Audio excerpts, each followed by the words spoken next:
Pré-candidato, nas últimas 2 semanas, o Resenha das 7 pediu aos ouvintes que mandassem perguntas que seriam feitas aqui para os nossos convidados.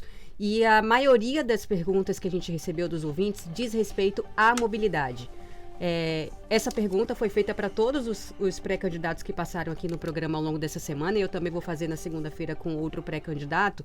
E hoje eu queria saber do senhor, então, Geraldo Júnior, qual a sua proposta para que a mobilidade de Salvador melhore de forma significativa?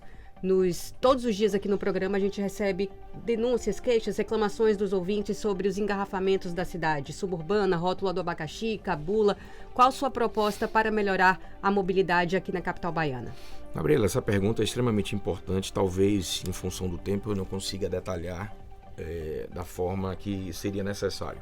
O prefeito esteve aqui, o atual prefeito da cidade, e disse que um dos grandes problemas que ele tem na administração é o transporte público rodoviário, que tem uma péssima frota, o sistema está falido e o sistema precisa de um apoio. Esse sistema de transporte público, ele precisava ter integração, tanto com o metrô como com o BRT. O BRT foi uma obra mal planejada. Eu não estou falando aqui da modalidade BRT.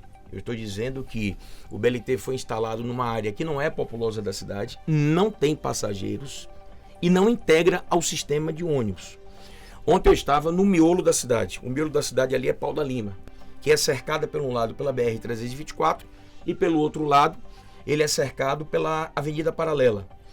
O metrô passa em 3 estações pela BR-324 e mais 4 estações ao lado da Paralela. Mas as modalidades ou os modais do transporte público, eles só vão funcionar se nós pensarmos eles de forma integrada. Teve um pré-candidato que aqui teve que sinalizou que mais de 600 linhas foram tiradas da cidade do Salvador. Na última semana, Wanderson, eu fui na Barroquinha, na Baixa dos Sapateiros, numa sexta-feira. E não tinha linhas de ônibus e quando os ônibus passavam, eles estavam vazios. Porque os ônibus, eles não estão comunicando a cidade. Transporte público e mobilidade urbana é uma forma de você juntar a cidade, juntar as partes da cidade. Nós demos a ordem de serviço do VLT há mais ou menos 20, 30 dias. Quando eu digo nós, eu e o governador Jerônimo Rodrigues e o ministro Rui Costa. As obras já começaram. Um VLT que vai ligar da Cidade Baixa ao subúrbio ferroviário, a Ilha de São João, liga de Paripe a Águas Claras e vai ligar de Águas Claras a Piatã.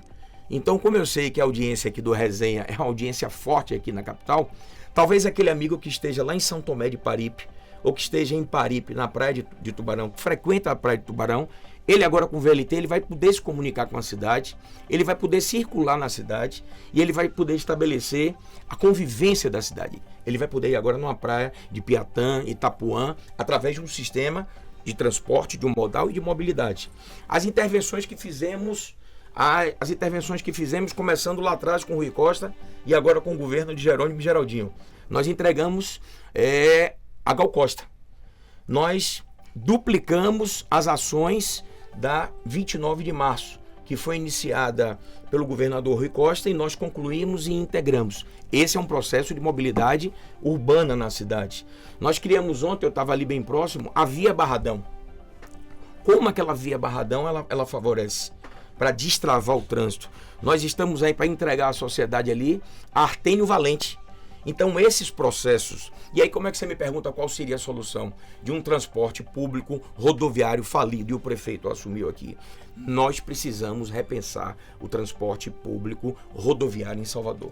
Não há que se falar em melhorar esse sistema se ele não for pensado de uma forma única. E desta forma única é o que nós estamos estabelecendo e talvez dar valor àquilo que a atual gestão não faz, que é valorizar o transporte público alternativo. Porque às vezes você quer ir para uma estação e você mora numa baixada e os ônibus e até mesmo o stack, eles não conseguem chegar. E esse transporte alternativo, ele vai lá na ponta e traz para as estações. Sejam elas do metrô, sejam as estações de ônibus. Então nós precisamos pensar o transporte público da cidade e a mobilidade urbana, porque é um complexo de ações. Agora